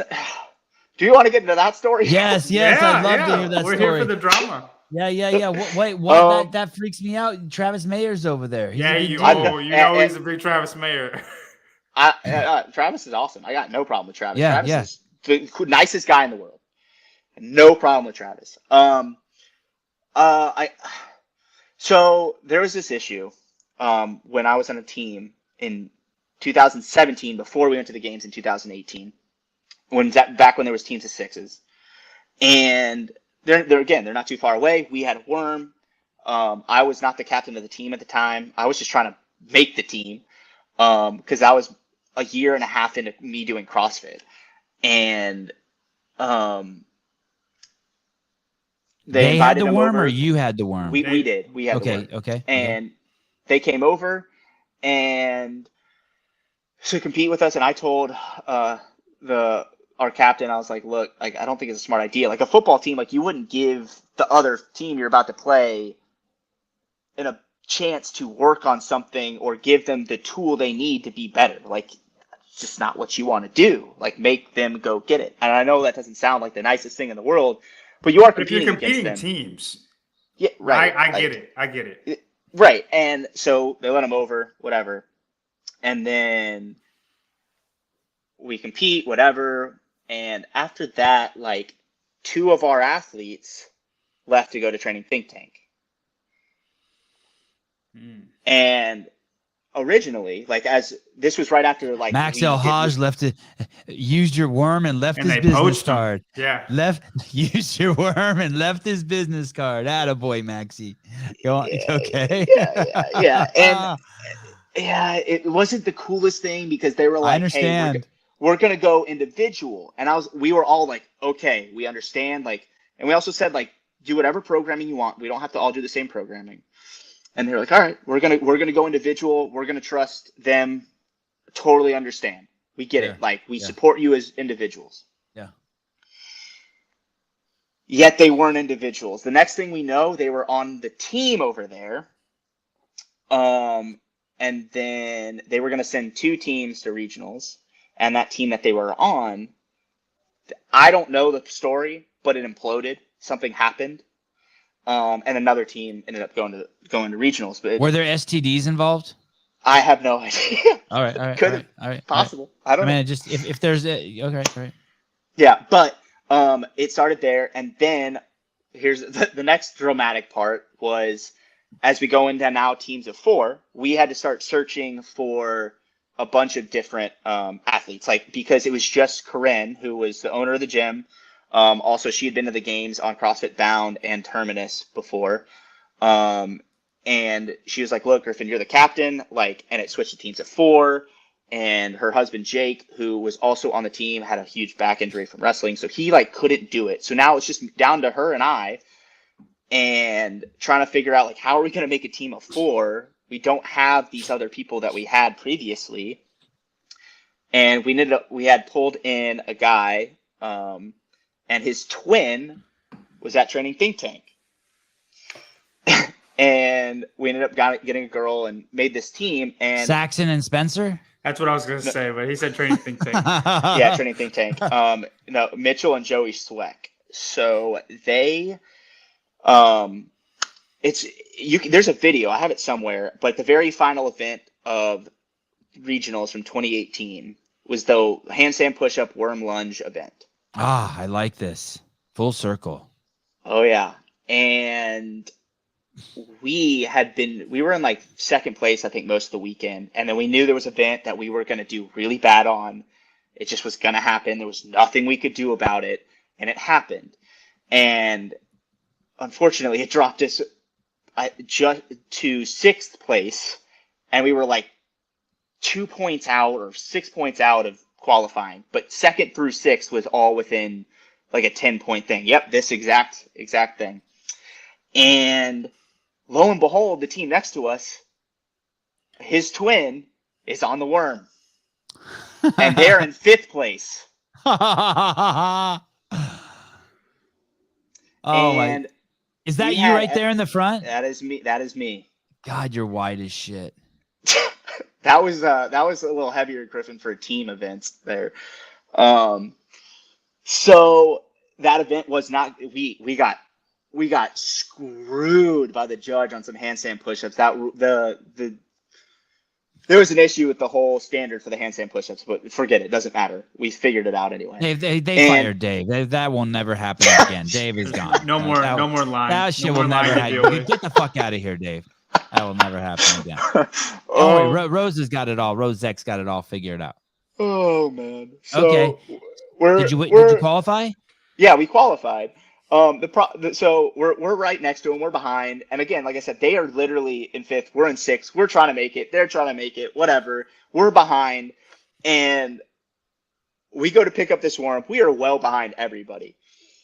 And we'd practiced this event at quite a few times, and there was no way in my soul were we not going to come back in this event. I didn't know what we had to do, but there was no way I was going to let up on this.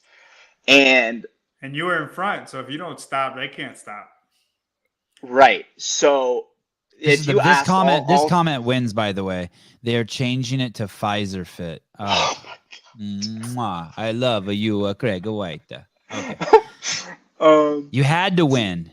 We had to. We didn't win the overall event, but we had to beat them plus have someone in between us to get enough points to jump them. And if you ask the other 3 teammates on our team to this day, when we picked up that worm to go back down the field, they'll tell you that it literally felt like a train was pulling them on that worm. There was no way we were going to lose that event. And like I said, his twin. They Joey, could feel you like pull, like giving a little tension, catching, like taking bigger lunges than everyone else by enough. And they tried to extend, and they tried to pick up the pace, and they messed up and no repped and had to drop the worm, and we passed them and qualified. And that was like a full circle like type of thing here with training think tank at that time. And I'm just a guy trying to make the games, like whatever. Like I'm not into the drama or whatever, but there was some drama with that between the teams. And I think we also had, that's healthy competition though. Everything you're saying I think that's healthy competition. He's got some drama afterwards though. There's drama in between with because the athletes got taken, somebody said something to, I don't remember who at training think tank and yelled at them and someone called Max Baldy or something. Who knows? But, all right. Yes, it essentially was a very aggressive talk between the two of them because they were mad about poaching athletes and stuff like that. And this has nothing to do with the athletes or it just there is this. I wish I could have heard. I never. There's just a bunch of bad blood. Right, and right. So, and then with the problem with me, with training think tank, if I want to go over there, I have to be one of their athletes. I have to go do their programming. I have to do that, that whole. You'd have to commit thing. To it. You can't just go over there and call Noah out. Just stand out front and be like, "Get it the fuck out here!" Hey, that would be good video. Double unders and GHD. Sevon's got this pay-per-view idea, man. You could be a part of it. I'm in. That's fine. Yeah, but that'd be a bad workout between me and Noah. We'll pick shit you're good at. And no, it's 405 front squats. Just 3 of them. That's just unfair. I want to do that with Colt Mertens, drive around the United States in an RV that has just a picture of him on the side and just do that, pull up to Medeiros' house and be at 1 a.m. with a bullhorn. Hey, asshole, amazing. Death by burpees now. And then he comes out and he that's the next Jackass. Yes. It's almost that's great. And then go over to Jason Hopper's house, let 3 pigs out of the camper and they're just fucking up Hopper's girlfriend's little cheese dick vegetable garden or some shit. just mean shit. I didn't know where that was going. I'm glad yeah. I don't even know if she has a vegetable garden. She looks like Hopper's lady looks so sweet. She has one of those herb gardens growing in the kitchen counter, They sell you for $95, but it actually doesn't grow shit. Yeah. Yeah, well, I mean, but ultimately, that's kind of where it comes down to is I don't care about the whole bad blood stuff. That's not on me. I don't, whatever. It's not a big deal. The problem is I have to be one of their athletes in order to go train over there, and I'm not, so I can't get to train with them. And I mean, I have my own opinions, and everyone has their own opinion, right? Whatever. It'd be nice to have athletes to train with, and I've invited a lot of people to come train with me and that could probably actually do it. The problem is there aren't any athletes, I guess, relatively in the area anymore, other than, you got Travis. I mean, Noah said he had the same problem in Miami. I don't mean that to talk about training think tank people, but for sure. He invited Games Caliber people to Miami to train with him, and nobody would. Yeah. I mean, trust me, if I could find a way to go and train in Miami with Noah every freaking day, I would. Absolutely. The problem is You need how am I going to 20K pay for laying my, around to do that. yeah, how am I going to pay for my mortgage and my Yeah. future family? Like it just does, it's not smart. Like at a certain point, there is a business side to this as Are an you having athlete kids at this soon? point. I mean, within the next 3 to 4 years, like Have you pulled a goalie? When you have kids, I'm not married yet. is your name going to be CrossFit Odin then, and your Oh. baby will be Thor? Should be. It'd be a great idea. Someone will steal this idea, Sevon, and do it. You must do Someone it all. will. You do need to capitalize on that I, idea. The I, I have pay-per-view to thing? I have Yeah. to tell you something. 1v1. There's this friend of mine who I'll do lives it. Call me.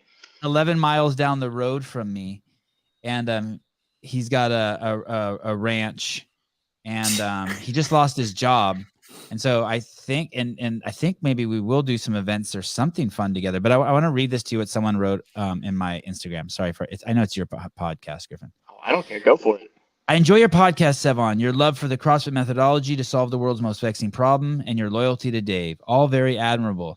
Now it's time to move on and stop lamenting Dave's firing. Use your platform to keep promoting the positive sides of CrossFit, like what? And many of the great people associated with it. Okay, but this is I was, in all seriousness, if you think I'm lamenting Dave's firing, you are deeply confused. I'm celebrating his departure as any 10-year-old boy would do. I'm just doing it with a can of WD-40 and a lighter. And I don't know if you've seen some of the other podcasts, but I've been on a little bit of a scorched earth. Yeah. A little bit of a, just like, all right, you. It's your show. You get to do what you want. Thank you, Caleb. Yes. There's been I've been doing some flyovers. This never gets old. I am very excited that Dave that the ranch is now a place where I can go and film. I haven't been allowed over there with my camera since I've been fired, for integrity and ethical reasons. But I do spend a lot of time there. I take my kids there. They do shooting there, and I know that Dave's going to come up with something insane over there, and I can't wait to. Oh, for sure. Film it. I wish. I'm not gonna lie. I really was bummed. I mean, with the whole COVID games, but originally it was going to be all of us at the ranch, and I was really looking forward to that because I've never been there. It looked like a cool place to be, especially with the history of everything and CrossFit. But yeah. Is Eric Rosa related to Biden? I think Adam and Eve were both their great. Like you get it. Griffin, how are you during competition? Are you tense? Are you chill? Are you like, how are you? Like, do you take, can I text you? And then if you don't want to respond, you don't respond. Yeah. Like I just don't respond. Okay, cool. Okay. Yeah. I'm not when I'm in competition with football, it's a totally different, like nobody talked to me the entire day. Right. With CrossFit, I've realized it's different. Okay. I actually I really try to be friendly. I really worked on that. Tell Colton Mertens that. Tell Colton that. Be like, hey, dude, Sevon said you should work on being more friendly. Just like, especially if he's in the lane next to you.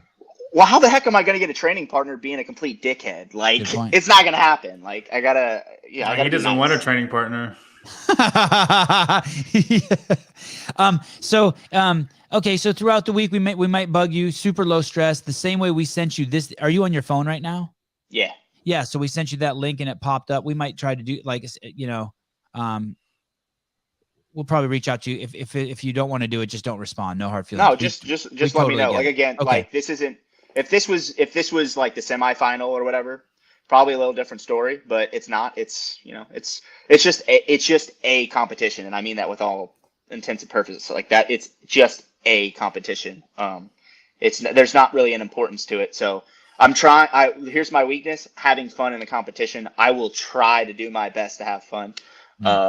So maybe that's something. If you message me, you're like, hey, we need to do this. I need to go ahead and say yes and not worry about what's else going on. Come have fun with us, Griffin. We want to make fun of your last event.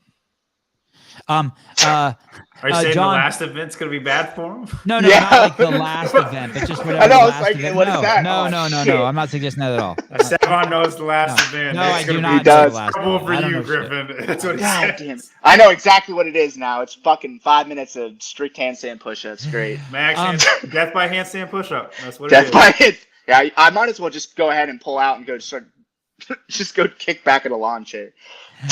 John, let's finish on what event is he? Is there an event he can win, or what's the event that you see that he's going to finish the highest in? Probably event. Is it 3? 3 or 2? They haven't said the number or what. Okay, day it's the MIA complex. It's painful. Yeah, he should. He's very good at power clean. I don't know how you are at hang power clean, but fine. But I'm gonna tell you right now, if anyone tries to hang power clean that 315 bar, somebody will do it. You're not going very fast. But he's definitely in the running to win this event. There are 2 to 3 people, and I think one of them's not going to be in it. So I kind of think it's just between him and Anthony Davis as far as the winner of this event. And that's who we had on this morning. Yeah. Well, you had Cornway, I thought, this morning. Or was it Anthony Davis? We had Anthony Davis first, and then we had Samuel. Okay, yes. Oh, and Davis is a hoss. They're the 2 strongest people in the field by far. Yeah. I'd probably say Anthony's probably a little bit stronger, I think. I don't know, but I would say stronger in the snatch and not as strong, and you're stronger in the clean, if I were to guess. But I mean, if you're working on weaknesses and you're not, you can't power clean 405, then I mean you're pretty weak. Then he's stronger. You're right. No, I mean again, when it comes, I mean this like the bar. When I first saw this, I was like, damn, it should have been heavier. Then I did it, and I was like, I'm glad it's not heavier. It'll be worse than people think for sure. It's not going to be a sprint for most. No. And after I did it the first time, I was like, I probably need to slow a little bit down. It was a little aggressive. But we'll see. I mean, it depends. It also depends on what day it comes on, what workout is it. Because there's a lot of leg work. I don't think that'll affect the winner, though. I still would say you or Anthony. Agreed. I just meant for everybody else, it's if they haven't tested it, they probably should have to know what it feels like. It caught me by surprise. So can I see the workout again? I want to ask you a question about so you're saying that last lift is 315, and although it says hang clean, you're saying that, hey, that you should squat hang clean that. Unless you really, really suck at hang squat cleans, put it this way. If you're blowing through this complex, and this is just a lifting tip here, you can take it from Matt Fraser too. You're not going to be efficient at a hang power clean at the end of this bar if you're moving fast. But let me ask you this: maybe it's just such a light front squat for you, but if you hang squat clean that, and then the next movement is a front squat, you end up doing 2 squats. Not a big deal. Right. 315. It could be just as quick though if the power clean is slow, because you have to power clean it and then stand up to open hip position and then front squat when you're just going right into the squat with a hang clean. If it's just one, the speed is not much different. When there's multiple, the speed is different. Would you agree, Griffin? You got to remember, you've already done 16 reps by that point, 15 reps, whatever it is. So your power output, if you did hang power cleans and you front squatted quickly and you jerked those other bars and you went quick, that ATP explosiveness isn't quite what you're used to on that last barbell. And you might either miss it or you're going to have to wait longer before you pick that bar up. But that's just a little tip that I did it and I know. 315 hang power cleans are nothing. I can cycle that all day long. But it says workout number 3 at the bottom. Does it? Well, yeah. I guess it's workout number 3. There you go. Hey, I guess sorry, I said that was going to be the final question, but what do you think about what Adam Klink did? The 500-pound squat and 5-minute mile. Same. That's stupid. It's like the 5-minute mile. Like for me, like I can run. I think my best is like 5:23, 5:25. But that like other distance to close down is crazy hard. It's like you said about the fitness gap from 1 to 5 and 5 to 10 and 10 to 15. The faster you get, the harder it is to clear that gap. Has that dude's been to the games, right? Mm-hmm. And how did he do at the games? I don't think so. No, I think he missed by one position like multiple times. It's just that's when I circled back around this because when we started the podcast, you were just talking about this is a guy who's so fucking incredible. Mm-hmm. Like when I saw that, when Dave sent me that, I was like, and I watched the whole video. I never watch whole videos. This is nuts. It is. That is. I don't. People don't understand to be able that is fitness to be able to do both of those. It's not necessarily in the same day. Like the fact that just to be able to do them both is impressive. He did 50 I would argue pull-ups the on mile broken is way harder than the back squat, but I tend to float on the strength side. So I would say a 5-minute mile is harder to achieve than a 500-pound back squat, but it also depends on body size. So when you're carrying, a big guy. He's 220. He is, and that's what makes it more impressive to me is the fact that he's able to do that at that weight. He can run like that. Yeah. Mm-hmm. Yeah. That's why Matt was so impressive too. Because if you ever seen, I know you have seen Matt in person, but he's this thick little bowling ball. It doesn't look like he should be able to run that fast. For sure. I find it hard for me to increase at a certain point, and again, that's another weakness I've worked on. But I find it hard to truly break through a certain threshold with running and speed based on my body weight. Dude, you would have killed that 500-meter run at the games. That would have been awesome to see you do that. Just pushing and shoving, put you and Cole Sager and Guy and just smush you in there. Oh, if you just push people down. You probably could do that. I feel like that's pretty frowned upon. You're probably going to get in trouble. And if that made you win, it's worth $3,000. Oh, yeah, for sure. It is. I don't think that I think those guys. I'll get booed for $3,000 all day. I think there was some pretty significant jockeying there. I think you had to be aggressive. Yeah, probably. But I will say this: it is on a chip timer normally. You don't necessarily have to start when they say go. You can start behind them and use them as rabbits. That's honestly, I'm not gonna lie. If the timer doesn't start till you cross that line, that's what I would have done. I would let them go and chase them down like a rabbit. Have them come and chase down. There you go. You can just be smarter than everybody. He's absolutely right. They use your ankle. So until you cross that line, but I thought the ankle was just for the end. It's on both ends. It's on both ends. They don't say go and then all the chips start equally. Mm-mm. I know when we did the Wodapalooza beach run into the water, they told you it did not start till you cross that line because there were so many people piled up. It's not fair to say if we start and I'm 5 meters behind you, that's not a fair start just because there's so many people. So and that's how runs are too. If you go on a 5K run or a 10K run or even a marathon run, your time doesn't start until you cross the starting line. Yeah, so, it would have had to be there to know, and then be it starts when you first move past that line. Yeah, I've never thought about that. Nobody ever brought that to the forefront. I'm waiting for someone to write on the bottom and say it doesn't work like that. So, Sevan, to answer your earlier question, Clink was on a team in 2019, Team Krypton. And he with Ben Smith. That's okay. 2019. So if Ben was on that team, Team Krypton. So it sounds like he would. So at least his gym, bare minimum. Yes. Yeah. He's never been to the games as an individual. He's been very, very close 2 or 3 times. But he's not the best handstand walker. That's kept him out a few times. Yeah, that's nuts, man. Well, if you got on a team, if you make it, you're fit. I don't care what category you're in. It's impressive to make you're definitely in the top 0.1% of however they want to call it for sure of fitness. Yeah, it just comes down to either your specific goal or the ego that you got in your head. Hey, Bill Grunler will know. Hey, Bill, what's the deal? So I don't know if you heard this last conversation, but does the chips timer start on that 500-meter run specifically? At the games, event 3. do you have to cross a line in the front and that starts your time and a line at the end? Or do they say go and everyone's chips start at the same time and it just catches you at the end? Oh, here we go. No.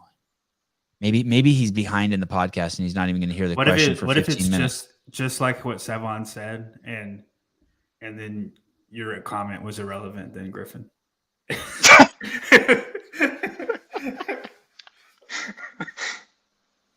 Well, I'm not sure if they do it like the marathon. All right, fair enough.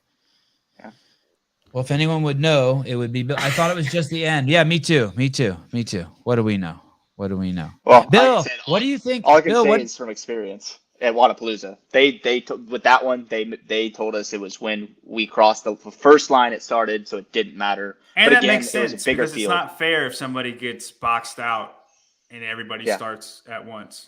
But the field was bigger. I mean, they sent all the elites at the same time. So I don't know what the structured rules were, but that's what I would have done out of that is I wouldn't have tried to fight and used all that extra energy just to push people out of the way and get out in front because dudes on those will dead sprint the first 50 meters. And I'm like, you guys are crazy. If you go back and watch, Justin Medeiros gets boxed out like the entire time until the very end. I felt bad for him. Like he tried to get out and he couldn't do it. He was just boxed in and people wouldn't let him out. The beach runs were dope. I know myself and either I'd have to be I'd have to pull myself back and not be too aggressive because if someone's really doing that, we're going to have a problem. We're going to have a real problem. And yeah, we're doing CrossFit right now, but in 2 minutes when we're done with this run or a minute and whatever, we're going to have a real big problem and it ain't going to be fun for you. I would love it if it was somebody like Fikowski. just pissed off Griffin so much just to see how Fikowski would react. Oh no, I'm not. Yeah, that's a whole nother Griffin. That is football Griffin. That's not. You can't do that in CrossFit. So I'd rather just. You know what? You want that? You go. I'll chase you down. You're getting too amped up, Savon. I like it. I'm really glad I spoke. I'm glad I spoke to all these guys. It really does make a difference about these events. This sport. I mean, it's funny because in football, everyone's all covered up, but in this event, you talk to the guys, and then you're like, "Oh shit, okay, I want to see this." Ladies and gentlemen, this event that Griffin is going to be entering is taking place in Miami. You can watch it on the Savon podcast. It's called Wodapalooza. We will start broadcasting on the 13th, which is Thursday. Oh my God, it's 2 days away. And will we be streaming the events live, Savon? I think so. We just I think so. I want to. They said we could. I'll believe it. I'll believe it when it actually happens. But the goal is to stream every event live, commentate, and then use our staff on the ground to get interviews that no one else has and camera angles, all sorts of shit. Yes, and thank you, Caleb. And you can win free. Complex. Yes. We'll be there to interview him right after. Who will be? I don't know. Whoever's yeah. Somebody, yes. It's not me. Thank you for tuning in. See you at 7 a.m. Oh, but before we go, I got to say one thing to you guys. Tomorrow at 7 a.m., we have, it's a packed house. I promise you we'll start getting more UFC fighters on once this CrossFit nonsense is over. Tomorrow we have Tyler Christofal on at 7 a.m. We have Matt O'Keefe at 4 p.m. I'm sure we are also going to have more people. I don't see anyone. And then Thursday we begin the broadcast. And we got a ton of cool stuff for you and special guests coming on during the broadcast. All right, guys. Thank you. Stay away from dragons burning things.